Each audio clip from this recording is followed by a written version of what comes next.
Hello বন্ধুরা, welcome back. আশা করছি তোমরা সবাই ভালো আছো। তো আগের ভিডিওতে তোমরা জানতে জানতে পেরেছো যে আমরা ঘুরতে যাচ্ছি। তো কোথায় যাচ্ছি সেটা তো তোমাদেরকে বলা হয়নি। আশা করছি এই ভিডিওতে তোমাদের কাছে সমস্ত কিছু ক্লিয়ার হয়ে যাবে। তো এখানে আমরা হাওড়া পৌঁছে গেছি। আমাদের গুসকরা থেকে হাওড়া যেতে ট্রেন খুব একটা অ্যাভেলেবেল নেই, তাই খুব সকাল সকালই বেরোতে হয়েছে।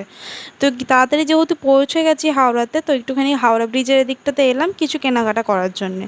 তো এখানে এসে জামরুল বিক্রি হচ্ছিল দেখে খুব ভালো লাগলো, তো জামরুল কিছু কিনেছিলাম আর এখানে একটুখানি হাওড়া ব্রিজে এসে নদীর হাওয়া খেয়ে নিলাম। আমাদের ট্রেন ছিল হাওড়া থেকে 3:30 নাগাদ ওরকম টাইমে, তার জন্য একটু অনেকটা টাইম ছিল, আমরা প্রায় 12টার দিকে পৌঁছে গেছিলাম। তো এখানে একটুখানি হাওড়া ব্রিজে ঘুরে এসে তারপরে আমরা একটুখানি খাওয়া দাওয়া করে নেব। বাড়ি থেকে আমি রান্না করেই নিয়ে গেছিলাম ভোর ভোর উঠে তাড়াতাড়ি করে, যেহেতু দুপুরবেলাটা আমাদেরকে বাইরে থাকতে হতো, বাইরে কোথায় কিনে খাবো, তার থেকে ভালো বাড়ি থেকে রান্না করে নিয়ে গিয়ে বাড়ির খাবার খাওয়াটাই বেটার। তো তার জন্য একটুখানি পোলাও বানিয়েছিলাম আর আলুর দম বানিয়েছিলাম। তো সবাই মিলে এখানে খাওয়া দাওয়া করেছি। খুবই ভালো হয়েছিল খেতে, সবাই বলেছিল যে ভালো হয়েছে, কিন্তু আমি ভাবছিলাম কি খুব খুব তাড়াহুড়োর মধ্যে বানিয়েছিলাম, তো ভাবছিলাম যে হয়তো খুব একটা ভালো হয়নি, কিন্তু ওখানে গিয়ে দেখলাম যে না, বেশ ভালোই টেস্ট হয়েছে। তো এখানে খাওয়া দাওয়া করে তো ঘুম পেয়ে গেল ট্রেনের জন্য ওয়েট করতে করতে। এখানে জামরুল যেহেতু হাওড়া ব্রিজ থেকে কিনেছিলাম, জামরুলগুলো এত মিষ্টি খেতে আর এত বড় বড় সাইজের, দেখেই বেশ ভালো লাগলো। তো ভাত মানে পোলাওটা আলুর দমটা খাওয়ার পর আমরা এখানে একটুখানি লবণ দিয়ে জামরুলটা খেয়ে নিলাম। তারপরে খেতে খেতে ট্রেনের খবর দিয়ে এলো। আমরা যে প্ল্যাটফর্মে ছিলাম তার পাশের প্ল্যাটফর্মে ট্রেনের খবর দিল, তো আমরা সেখান থেকে আবার হেঁটে হেঁটে যাচ্ছি সেই পাশের প্ল্যাটফর্মে। আমাদের ট্রেন ছিল কান্ডারি এক্সপ্রেস।